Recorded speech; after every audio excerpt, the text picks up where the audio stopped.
All right, let's step into the world of 19th century Moscow and spend some time with Leo Tolstoy's Anna Karenina. Today, we're zooming in on just one absolutely masterful chapter to really understand a man named Stiva Oblonsky, who finds himself right in the middle of a mess he created himself. So, to get us all on the same page, here's a quick refresher. Previously, in the Oblonsky household, things have completely fallen apart.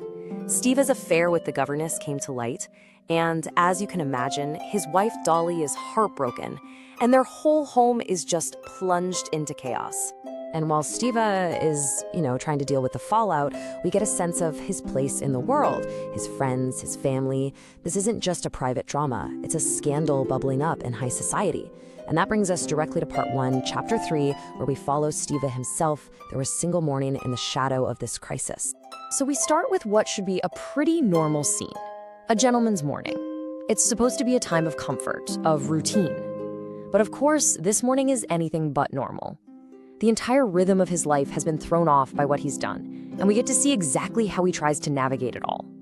The very first image Tolstoy gives us tells us everything we need to know. Stiva doesn't wake up next to his wife. He wakes up alone, exiled to the leather sofa in his study. He's been physically kicked out of his own life, in a way. He's become a guest in his own home, and his first instinct is just to go back to sleep, to escape. But, reality's not going anywhere. So, how does a guy like Stiva handle a problem this huge? He comes up with a philosophy for it, and this quote is the perfect summary of his whole approach to life. Instead of facing the music, his solution is just to forget, to get lost in the little details, the needs of the day, and just ignore the disaster. And Tolstoy brilliantly shows us exactly how he does it. His morning becomes this whole performance, this series of small, manageable distractions that build a wall between him and his guilt. The feel of his luxurious dressing gown, the familiar chat with his valet, Matvey, deciding what to wear, opening the mail. Each one is a tiny little step away from the emotional wreckage he's caused. But, of course, the real world has a way of breaking through. A letter shows up, and it's about business, selling a forest that's on Dolly's property. And suddenly, bam, the practical, financial world crashes right into his personal crisis. To get the money, he needs his wife's signature. He actually needs to make up with her for financial reasons. Now, this is where Tolstoy's genius really shines. Look at this. The thing that really bothers Stiva, it isn't the fact that he cheated or even how much he's hurt Dolly. No, what hurts him is the idea that he might look selfish by trying to reconcile just for the money. He's more worried about the appearance of his apology than the actual morality of his actions. It's incredible. And just when you think you've got him pegged as this completely superficial guy, Tolstoy, of course, complicates the picture. Let's move from his study into the heart of the home, where we get to see Stiva play a very different role, father. And here it is, the central contradiction of the chapter, laid out plain and simple. The very same man who is the source of his wife's misery is also this genuinely adored father. The kids love him, he melts when he's around them, and he brings this real warmth and joy to their lives. So the question is, how can these two people exist inside the same man? And here's the kicker.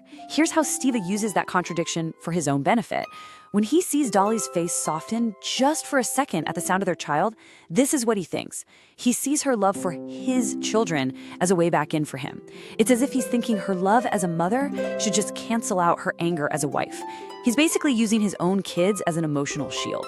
So, armed with this, let's call it creative logic, and his own natural charm, Stiva finally decides it's time to go talk to Dolly. And this leads us to the chapter's incredibly painful climax, the so-called reconciliation. Tolstoy basically asks us this question without ever writing it down. Dolly looks at her husband, and he's just beaming with health, he's fresh from the barber, looking great, and she sees a man who is so completely disconnected from the emotional wasteland he's created. There's this huge, uncrossable gap between how good he feels and how terrible she feels. And this thought, from Dolly's perspective, is just devastating. The very thing everyone loves about Stiva, his charm, his easygoing nature, is what she now hates most in the world. To her, it's not a sign of kindness. It's a sign that he's too shallow to even feel the weight of what he did. It's a disgusting good nature.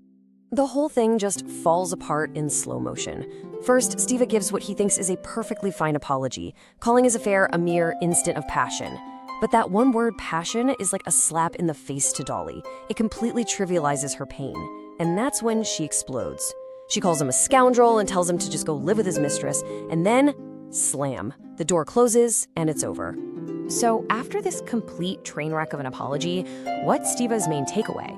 Is it, wow, I've really destroyed my wife's trust? Nope. His big thought is that she shouted vulgarly. Think about that. His marriage is collapsing, and he's horrified by her bad manners. His moral compass isn't guided by right and wrong, but by good and bad taste. So what are we supposed to do with a character like this? Tolstoy doesn't give us any easy answers. Instead, he just asks us to sit with the complexity, with the strange reality of a man who can live so comfortably inside his own contradictions. At the end of the day, this chapter is a masterclass in what we call moral compromise. See, Stiva isn't some evil villain. He's just weak. And his weakness is that he will always adjust his own rules to avoid feeling uncomfortable, all while convincing himself he's still a pretty decent guy. So what Tolstoy gives us is this kind of character prism. He shows us Stiva from all these different angles. There's the public man, the guy everyone loves. There's the private man, the father his kids adore. And then there's the guilty man, the weak husband who can't even face what he's done. And the result isn't a monster. It's something way more real and unsettling. A deeply, deeply flawed human being. And that's really the magic of it all. This single morning in part 1, chapter 3, shows how a charming man can live comfortably inside a disaster of his own making, and how Tolstoy lets us both enjoy him and judge him at the same time.